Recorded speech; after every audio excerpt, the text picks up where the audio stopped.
Ini part 2. Part 2 ini kita akan melihat para tokoh bicara tentang pengertian. Sudikno misalnya, ini guru saya waktu itu ya, dosen saya, Sudikno Mertokusuma mendefinisikan hukum acara perdata sebagai peraturan hukum. Di situ coba kita highlight beberapa hal dari perkataan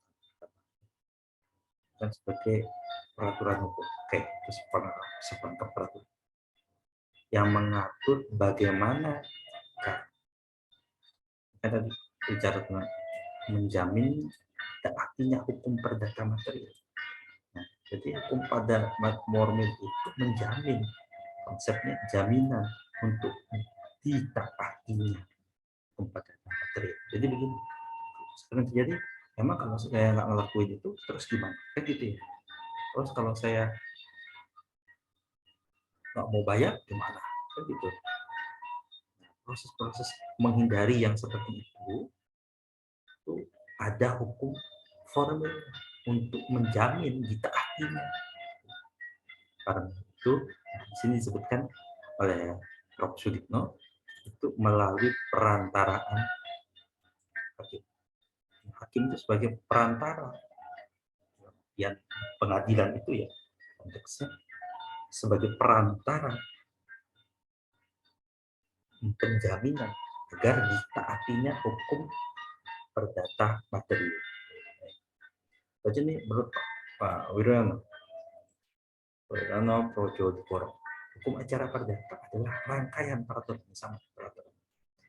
Bagaimana orang harus bertindak? Dia bicara tentang orang harus bertindak terhadap dan di muka pengadilan. Jadi fokus sebagai caranya itu gimana? Prosesnya bagaimana? Cara bagaimana penegak itu bertindak? Ini kan orang.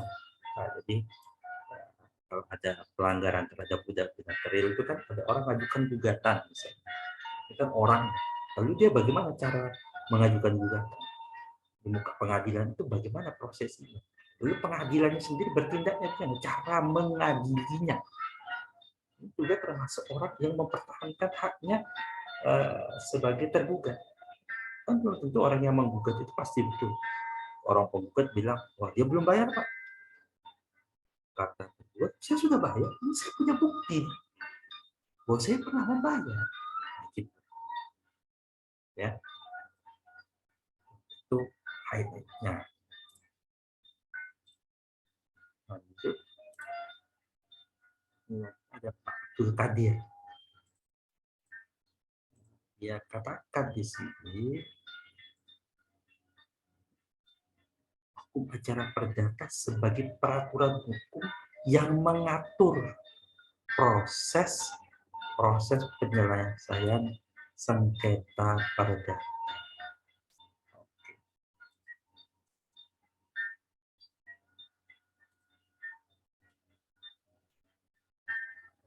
melalui pengadilan.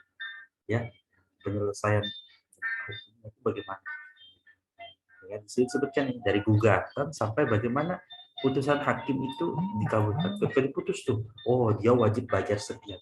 Lalu gimana caranya supaya dia dibayar?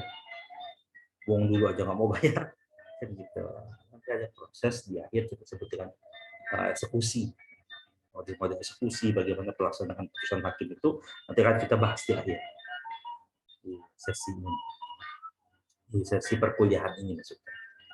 Dan ada Bu Retno Iskandar memberi bahwa kaidah hukum acara perdata adalah kaidah hukum mengatur bagaimana melaksanakan hak-hak dan kewajiban perdata. Kan ada hak di perdata materi itu orang harus bayar. Gimana bayar? Kalau dia tidak bayar, gimana? Kalau dia begini, bagaimana? Kalau ada sering terjadi misalnya kontrak kerja, terus kalau orang tuh di PHK gimana? Begitu. Sebagai walaupun itu nanti ada apa khususan. Jadi hukum acara perdata ini jadi hukum orang pokok yang banyak dipakai di perkara-perkara yang nanti lebih khusus. Ada misalnya di sini di mata kuliah ini di peradilan agama. Nanti ada juga di peradilan tata usaha negara. Pada pokoknya dia menggunakan konsep hukum acara perdata. Lalu ada juga peradilan misalnya membahas pengadilan-pengadilan khusus seperti pengadilan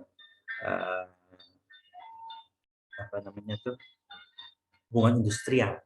Hubungan industrial itu bicara tentang kontrak kerja, bicara tentang PHK, bicara tentang upah, bicara tentang pemutusan penggantian pembayaran pesangon dan sebagainya, begitu. Nanti saudara akan temukan dalam hukum ketenagakerjaan dan nanti ada lebih khusus lagi dalam biaya tertentu.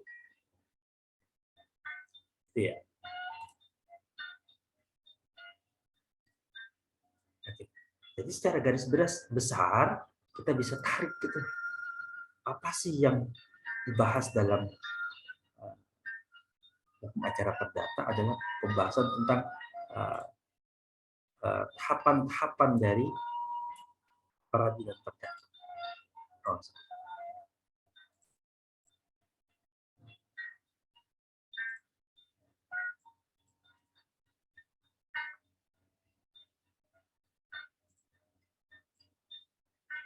Tahapan-tahapan.